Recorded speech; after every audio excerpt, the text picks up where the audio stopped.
নমস্কার বন্ধুরা, কেমন আছেন আপনারা? আশা করি সবাই ভালো আছেন, সবাই মিলেমিশে থাকবেন। আর চলছে আমার ভাইজ্যাক সিরিজ। তো ভাইজ্যাক সিরিজে এটা আমাদের আরাকু যাওয়ার পথে একটা ভিউ পয়েন্ট। সেই ভিউ পয়েন্টের দৃশ্যটা আপনাদেরকে দেখাই।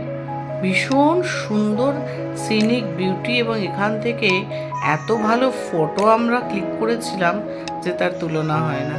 তো আরাকু যাওয়ার পথে আমাদের এটা ছিল আরেকটা ভিউ পয়েন্ট। এখানে বাঁশপোড়া চিকেন থেকে আরম্ভ করে বিভিন্ন রকমের খাবার দাবারও পাওয়া যাচ্ছিল, ভুট্টা।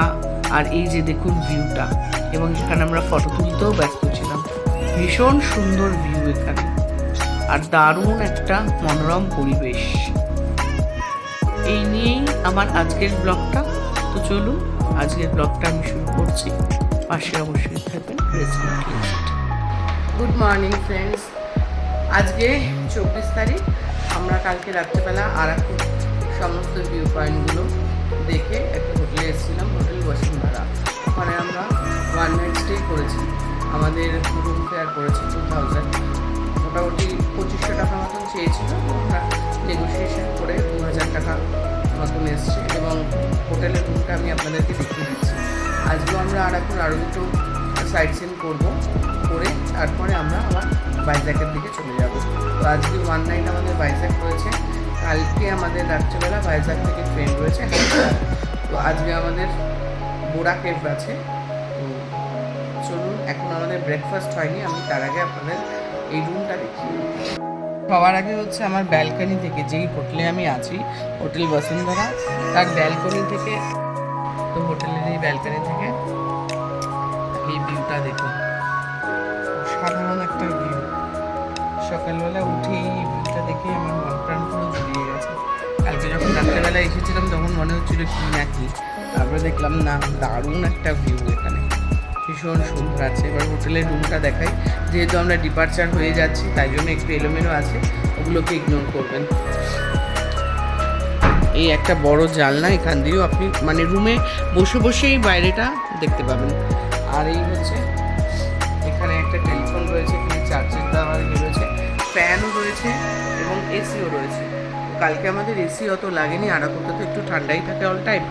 তো এসি একটু ছেড়েছিলাম, বাট বেশ ঠান্ডা রাত্রেবেলা, বেশ ঠান্ডা। কম্বল আর দুটো বালিশ, এবং এই যা খাটের মাপ আছে তাতে মোটামুটি 3 জন শোয়া যায়।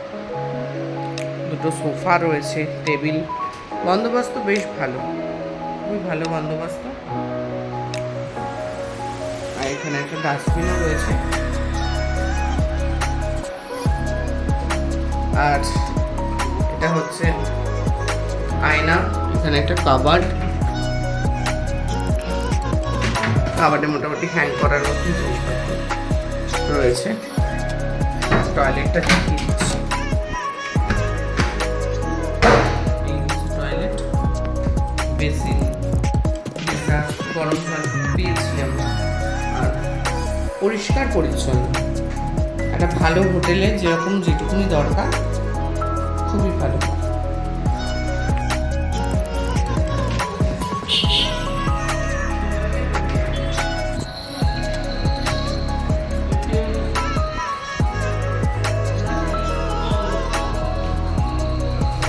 আমাদের হোটেলের পুরো পরিবেশ।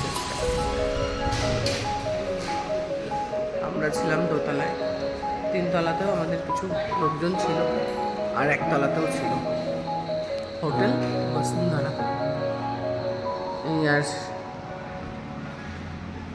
এই হচ্ছে রিসেপশন।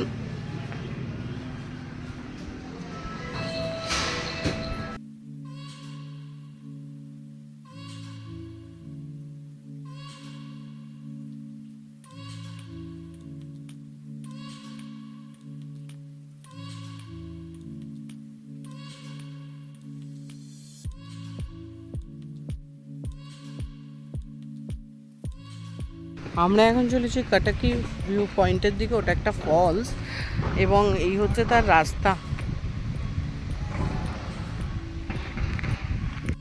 এই ওয়াটারফলসটা একটা পয়েন্টে এসে গাড়ি করে, আপনারা গাড়ি হোক বাস হোক যেটা করেই হোক, আরাকুতেই এটা।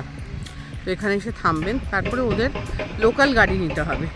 সেই গাড়িতে পার হেডে 200 টাকা করে। তো ওই লোকাল গাড়ি আপনাকে 10 মিনিটের রাস্তা, 10 মিনিটের রাস্তা, সাংঘাতিক রাস্তা, বীভৎস রাস্তা। সেই রাস্তা গাড়ি করে আপনাকে নিয়ে আসবে, নিয়ে এসে একটা জায়গায় ছেড়ে দেবে। সেখান থেকে আপনাকে আবার আধ কিলোমিটার, মানে ওই মিনিট 2-3 রাস্তা আর কি, একটু হেঁটে যেতে হবে। গিয়ে তারপরে আপনি ফলসটা দেখতে পাবেন। তো আমরা এখন সেই রাস্তাতেই হাঁটছি, রাস্তাটা দেখাই। এই যে সেই রাস্তা, ওইখানে রেল লাইন আছে, ওই রেল লাইনটা ক্রস করে আমরা এসেছি। টানেল হচ্ছে রেল লাইনে, আর এই হচ্ছে রাস্তা। এই রাস্তা দিয়ে হেঁটে হেঁটে আমরা এখন ওয়াটারফলসের দিকে যাচ্ছি। তো এত কষ্ট সব কিছুই ঠিকঠাক করা যায় যদি ওয়াটারফলসটা ঠিকঠাক থাকে। বুঝতে পারছি না কীরকম ওয়াটারফলস। চলুন দেখি ওয়াটারফলসটা কীরকম হতে পারে। আমরা চলে এসেছি আরেকটা ভিউ পয়েন্ট, সেটা হচ্ছে বোরা কেভ। বোরা কেভের টিকিট হচ্ছে পার হেড 80 টাকা করে। সিঁড়ি দিয়ে নামতে হবে, অনেক দূর। চলুন দেখে আসি বোরা কেভ। এখানে প্রচুর হনুমান আছে।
পুরোটাই ন্যাচারালি তৈরি।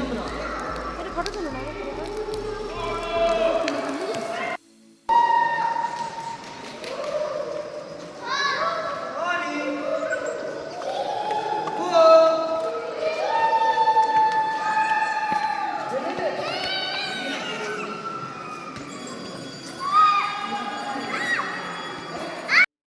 উঠছে একদম ওই এন্ডে গিয়ে হচ্ছে একটা শিবের মন্দির আছে।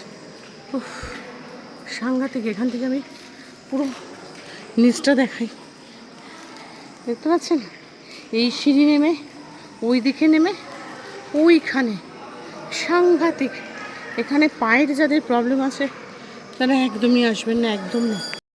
বোরা কেভ ভারতের পূর্ব উপকূলে অন্ধ্রপ্রদেশে আল্লুরি সীতারাম রাজু জেলার আরাকু উপত্যকার অনন্তগিরি পাহাড়ে দেশের বৃহত্তম গুহাগুলির মধ্যে একটি।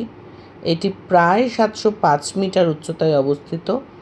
আকার এবং অনিয়মিত আকারের স্যাটেলাইট গ্রামের বিভিন্ন ধরনের স্প্যালিওথেম স্পষ্টভাবে এখানে ছিল, এবং গুহাগুলির মূলত কার্স্টিক চুনাপাথরের কাঠামো, যা 80 মিটার গভীরতা পর্যন্ত বিস্তৃত এবং ভারতের গভীরতম গুহা হিসাবে বিবেচিত হয়।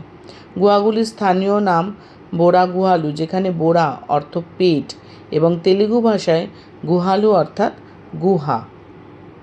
এই হচ্ছে ব্যাপার।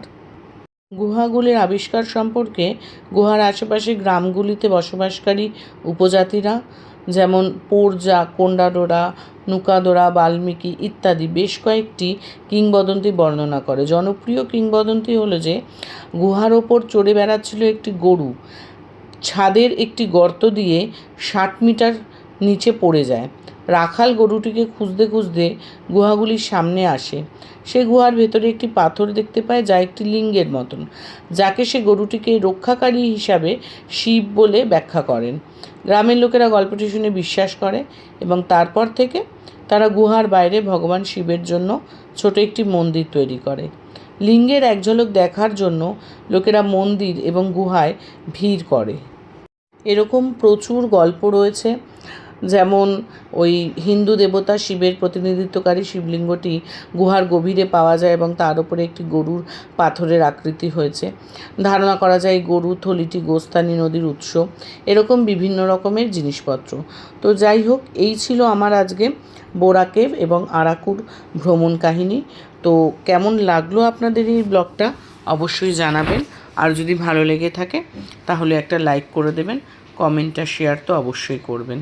তো শেষ হচ্ছে আমার এই ভাইজ্যাক সিরিজের দ্বিতীয় পর্ব। আশা করি আপনাদের ভালো লেগে থাকবে এবং আপনারা অবশ্যই ভালো থাকবেন আর সবাই মিলেমিশে থাকবেন। দেখা হবে আমার পরবর্তী আরেকটি ব্লগে। ততদিন পর্যন্ত অবশ্যই ক্রেজি নট লেজির পাশে থাকবেন। দেখা হবে পরবর্তী আরেকটি ব্লগে।